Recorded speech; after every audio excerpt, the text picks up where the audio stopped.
ವಿಚಾರಗಳನ್ನ ಮಹಾತ್ಮ ಗಾಂಧೀಜಿಯವರ ಮುಂದೆ ಇಡ್ತಕ್ಕಂಥ ಪ್ರಯತ್ನವನ್ನು ಮಾಡ್ತಾರೆ. ಒಂದು ಮಾತನ್ನ ನಾವು ಅರ್ಥ ಮಾಡ್ಕೋಬೇಕಾಗ್ತದೆ.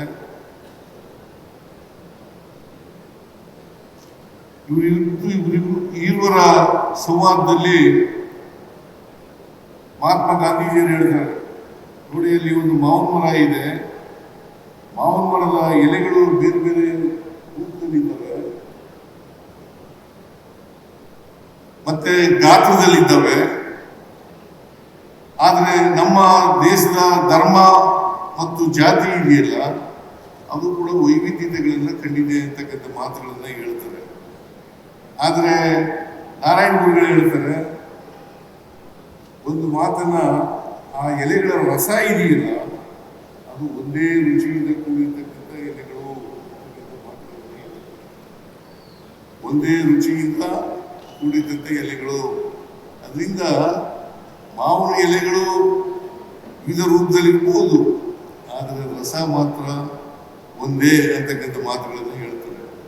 ಇನ್ನೊಂದು ಮಾತನ್ನ ಹೇಳ್ತಾರೆ ನಾರಾಯಣ ಗುರುಗಳು ಆ ಸಂವಾದದ ಸಂದರ್ಭದಲ್ಲಿ. ಏನಪ್ಪಾ ಅಂತಂದ್ರೆ, ಒಂದು ನಾಯಿ ಇನ್ನೊಂದು ನಾಯಿಯನ್ನ ಭೇಟಿ ಮಾಡಿದಾಗ ಅದಕ್ಕೆ ತಕ್ಷಣ ಗೊತ್ತಾಗ್ತದೆ ಇದು ನಾಯಿ ಜಾತಿ ಅಂತಕ್ಕಂಥದ್ದು ಗೊತ್ತಾಗ್ತದೆ. ಆದರೆ ಮನುಷ್ಯನಿಗೆ ಮನುಷ್ಯ ಎದುರಾದಾಗ ಆ ಭಾವನೆ ಬರೋದಿಲ್ಲ ಅಂತಕ್ಕಂಥ ಮಾತುಗಳನ್ನ ಹೇಳ್ತಾರೆ. ಯಾಕಂತಂದ್ರೆ ಮನುಷ್ಯ ನೀನು ಯಾವ ಜಾತಿಯವನು ಅಂತ ಕೇಳ್ತಾನೆ. ಮನುಷ್ಯನಾದರೂ ಕೂಡ ಮನುಷ್ಯತ್ವ ಇಲ್ಲದೆ ಮನುಷ್ಯತ್ವ ಬಿಟ್ಟು ನೀನು ಯಾವ ಜಾತಿಯವನು ಅಂತ ಕೇಳ್ತಾನೆ. ಇದು ಮಾತ್ರ ಕೇಳಿಸ್ತಾ ಇಲ್ವಾ?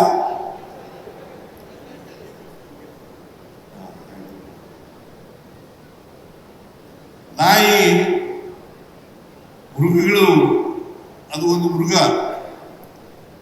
ಆ ಮೃಗಗಳು ಭೇಟಿಯಾದಾಗ ನಮ್ಮ ಜಾತಿಯವರು ಅಂತ ಗುರುತಿಸ್ತವೆ. ಆದರೆ ಮನುಷ್ಯ ನಮ್ಮ ಜಾತಿಯವರು ಅಂತ ಗುರುತಿಸಲ್ಲ.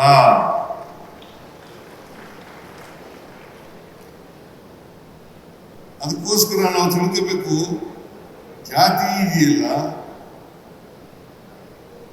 ಯಾರು ಕೂಡ ಜಾತಿಯಿಂದ ದೊಡ್ಡವರು ಆಗಕ್ಕಾಗಲ್ಲ, ಜಾತಿಯಿಂದ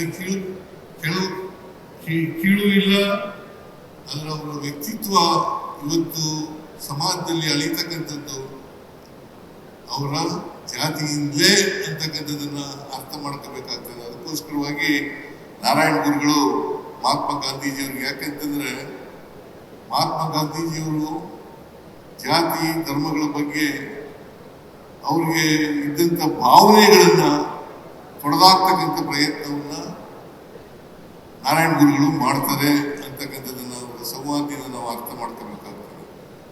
ನಮ್ಮ ಸಮಾಜದಲ್ಲಿ ಇರ್ತಕ್ಕಂಥ ಜಾತಿ ವ್ಯವಸ್ಥೆ ಇದೆಯಲ್ಲ, ಆ ಜಾತಿ ವ್ಯವಸ್ಥೆ ಚಲನೆ ಇರ್ತಕ್ಕಂಥ ವ್ಯವಸ್ಥೆ.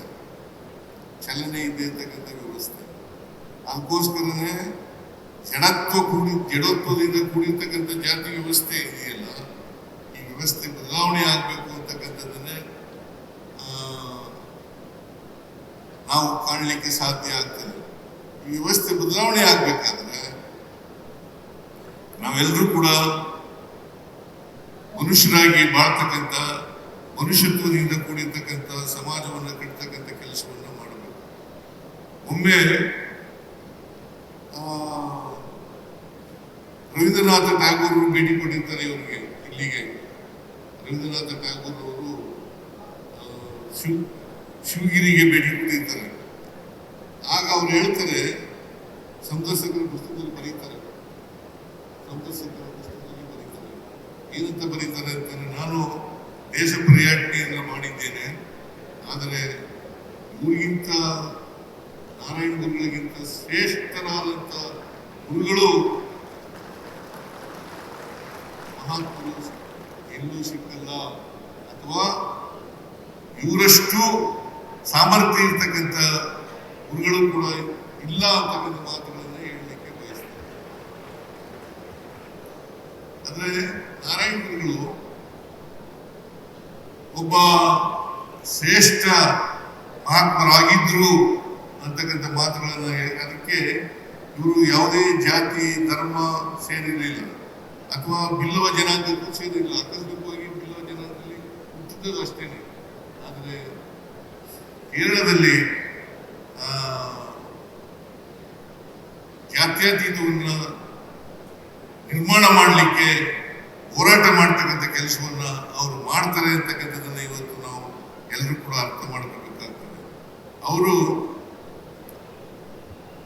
ಈ ಈಳುವ ಜನಾಂಗಕ್ಕೆ ಸೇರಿದಂಥವರು, ಈಳುವ ಜನಾಂಗವನ್ನ ಕೇರಳದಲ್ಲಿ ಅಸ್ಪೃಶ್ಯರಾಗಿ ಕಾಣ್ತಾ ಇದ್ದಂತ ಒಂದು ಕಾಲ ಇತ್ತು.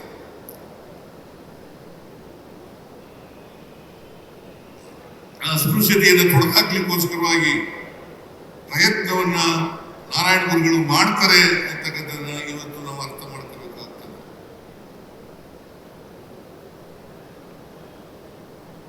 ನಾರಾಯಣ ಗುರುಗಳು ಶಿವನ ದೇವಾಲಯವನ್ನ ಕೇರಳದಲ್ಲಿ ಸ್ಥಾಪನೆ ಮಾಡ್ತಾರೆ. ಕೆಲವರು ಶಿವನ ದೇವಾಲಯ ಮಾಡಲಿಕ್ಕೆ ಅಸ್ಪೃಶ್ಯನಿಂದ ಮಾಡಬಾರದು ಅಂತಕ್ಕಂಥ ಕುಹುಕವಾದಂಥ ಮಾತುಗಳನ್ನು ಹೇಳ್ತಾರೆ. ಆಗ ನಾರಾಯಣ ಗುರುಗಳು ಹೇಳ್ತಾರೆ, ನಿಮ್ಮ ಶಿವನನ್ನ ನಾನು ಸ್ಥಾಪನೆ ಮಾಡಿಲ್ಲ, ನಮ್ಮ ಶಿವನನ್ನ ಸ್ಥಾಪನೆ ಮಾಡಿದ್ದೇನೆ ಅಂತಕ್ಕಂಥ ಮಾತುಗಳನ್ನು ಹೇಳ್ತಾರೆ. ನಿಮ್ಮ ಶಿವನನ್ನ ಮಾಡಿಲ್ಲ, ನಮ್ಮ ಶಿವನನ್ನ ಮಾಡಿದ್ದೇವೆ. ಅದಕ್ಕೋಸ್ಕರನೇ ನೀವು ಯಾರೇ ನಿಮ್ಮ ಅವರ ದೇವಸ್ಥಾನಗಳಿಗೆ ನಿಮ್ಮನ್ನ ಅಸ್ಪೃಶ್ಯರು ಅನ್ನೋ ಕಾರಣಕ್ಕೋಸ್ಕರ ಬಿಡದೆ ಹೋದರೆ, ಪ್ರವೇಶ ಮಾಡದೆ ಹೋದರೆ, ಪ್ರವೇಶ ನಿಷೇಧ ಮಾಡಿದ್ರೆ ದಯವಿಟ್ಟು ಅಲ್ಲಿ ದೇವಸ್ಥಾನಗಳಿಗೆ ಹೋಗ್ಬೇಡಿ. ಆ ದೇವಸ್ಥಾನಗಳಿಗೆ ಹೋಗ್ಬೇಡಿ. ನಿಮ್ಮದೇ ಆದಂತಹ ದೇವಸ್ಥಾನವನ್ನ ಮಾಡ್ಕೊಳ್ಳಿ. ನೀವೇ ಪೂಜಾರಿಗಳಾಗಿ ಅಂತೇಳಿ ಇಡೀ ದೇಶದ ಕೇರಳ ಮತ್ತು ಕರಾವಳಿ ಪ್ರದೇಶದಲ್ಲಿ ಸುತ್ತಾಡಿ ದೇವಸ್ಥಾನಗಳನ್ನು ಮಾಡ್ತಕ್ಕಂಥ ಕೆಲಸವನ್ನ ಮಾಡ್ತಾರೆ. ಅದರಿಂದ ಬಹಳ ಸರಳವಾಗಿ ಹೇಳ್ತಾರೆ ಅವರು, ಯಾವ ದೇವಸ್ಥಾನಕ್ಕೆ ನಿಮ್ಮನ್ನು ಬಿಡಲ್ಲ, ಪ್ರವೇಶ ಮಾಡಲ್ಲ, ಮಾಡ್ಲಿಕ್ಕೆ ಬಿಡಲ್ಲ, ಆ ದೇವಸ್ಥಾನಗಳಿಗೆ ಹೋಗಲೇಬೇಡಿ.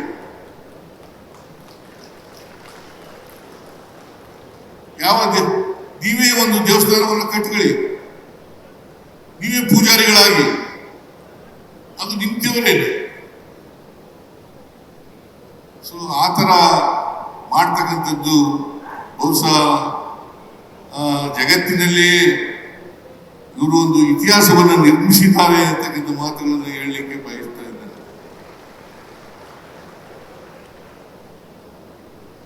ಇನ್ನು ಮಹಾತ್ಮ ಗಾಂಧಿಯವರಿಗೆ ಇವರ ಸಂವಾದ ಆದ್ಮೇಲೆ